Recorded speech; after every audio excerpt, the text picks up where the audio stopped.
Okay, third graders, can someone think of a word that begins with the letter F? Anthony? Fun.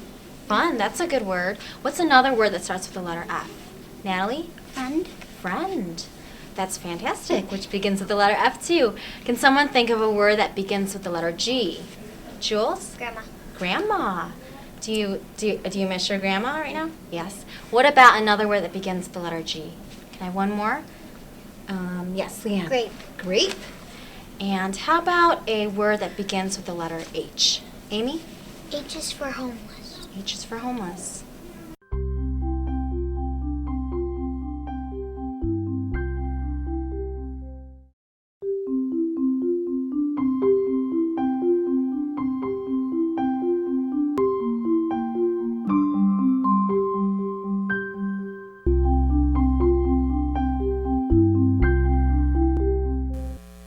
Families like this are the reason that Hesed House must exist.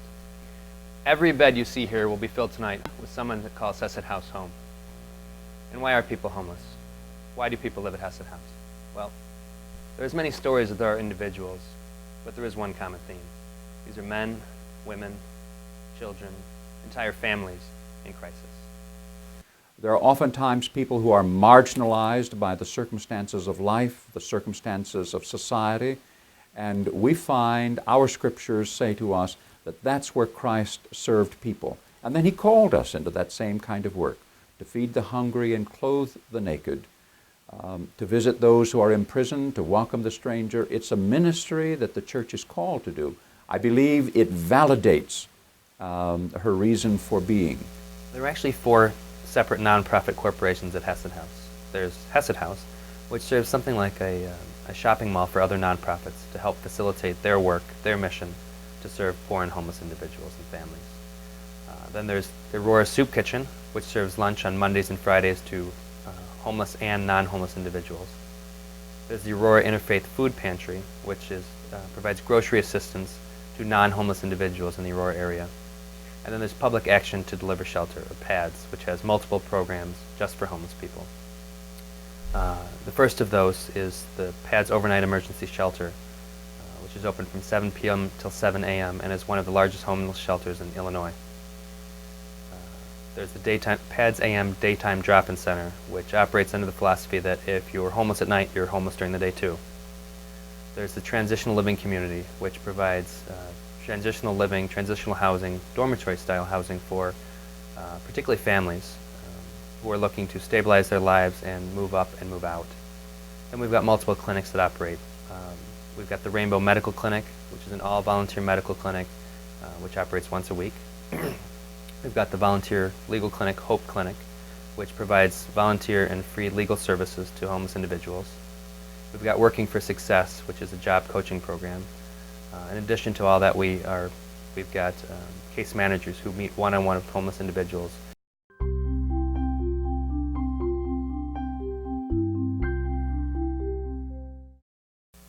Working at Hesed House is really simply following the Christian message of we are our brother's keeper. And when I first came here, that was the rationale, that was the impetus that got me to volunteer. All the other good things that come from giving evolved out of that. But the kind of work that you do, while it is fun and while it is an enjoyable and why we like to work with a guest, deep down I think every one of us knows that we are doing the Christian message. We are affecting other people's lives. So I think the staff here, we provide the structure that people need to maintain that dignity, to know that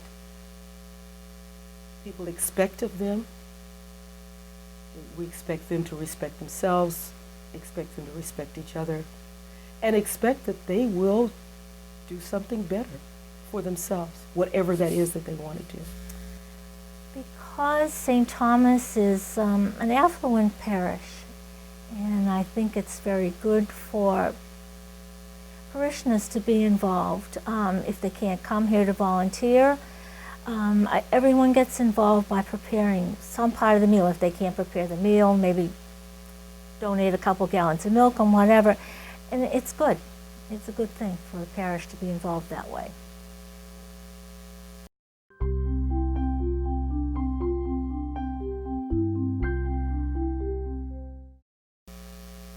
I think the biggest thing that other people could do is understand how many homeless individuals we have, how many families. When I came here, our dinner tables were about 3 full dinner tables. Now we have 7 full dinner tables, all of families.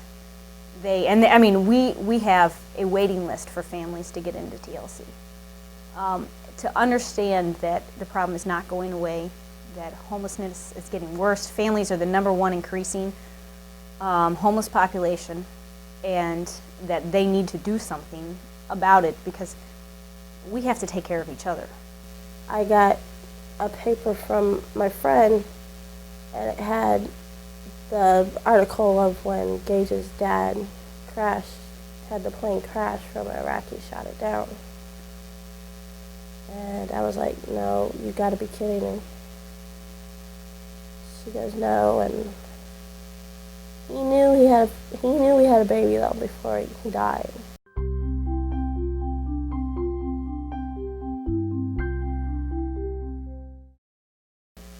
Well, Soup Kitchen is open every Monday and Friday from 11 till 1:15. And we serve between 150 to 200. Usually during the winter it's always 200. During the summer it's a few less. And I have 24 churches, all denominations, that come and help. And they come 2 or 3 times a year. And they have 3 or 4 people. And they're such wonderful people. They just, no problem getting help. Sure. Most of our customers are either low-income families or people who are on fixed incomes. We do have single-parent families. We do have a lot of children in our computer systems. We do have a lot of seniors. And we do have families that range in size from 1 in the family, and we have families that are as many as 14, 15 in the family. From all over the areas, not just a certain area either. It's the whole Fox Valley area. The food is given out according to how many people are in a family. A family of 3 gets 1 bag, a family of 5 gets 2 bags, and so on. We also supply a lot of bags for emergency needs. If someone is totally out of food, they can come and get something to put on their shelves. If someone's had a major catastrophe in their life, like a fire or flood or something like that, they can come and get emergency food things from the food pantry.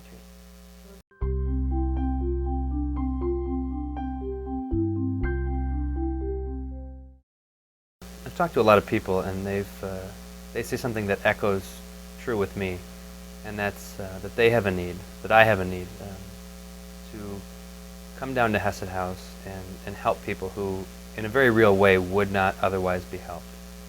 In a lot of contexts, if you don't help someone, someone else will, but that's just not the case down here. For the volunteer lawyers for our legal clinic and volunteer medical professionals for our medical clinic, if they weren't here, these people would not be helped. If I weren't here, these people I don't think would be helped as well as I can, or the other staff or the other volunteers. There's really a sense of, but for me, but for us, the world would be worse off. These people would be worse off. Some of the reasons that I think people should volunteer to work here is that it gives a sense of making a difference. And I don't care what you do, whether you do it in the form of a donation, money, articles, goods, food, clothing, it's all needed, or your time. All of it counts a lot. So everybody can volunteer at different levels. A volunteer is a person who wants to help, wants to give of themselves. And we can all give of ourselves in many different ways, like I said before. I personally came out here to deliver our donation to Ryan Dowd, their executive director, and when he gave me a tour of the facility, you had a real feeling for the types of services they provide, the number of people that they touch. We saw the tent city in the back, which is something that I wish other people could see, because that's pretty powerful to see something like that. And just in general, seeing the transitional housing and all the different services that they do here, there really is a need. They're providing it, and it made me feel good that we were getting involved with that.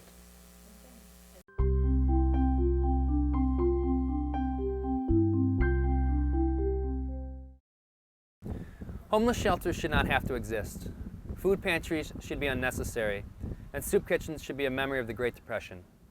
But people are still hungry and still homeless, and the need grows greater daily. Our mission, in fact our community's mission, is to alleviate hunger and homelessness in our area. Together, we can ensure that no child has to go to school hungry and no person has to sleep under a bridge. You can help make the resources available to turn what some view as a crash pad into a launch pad to get families back on their feet. We look forward to continuing to work with you to care for our neighbors in need.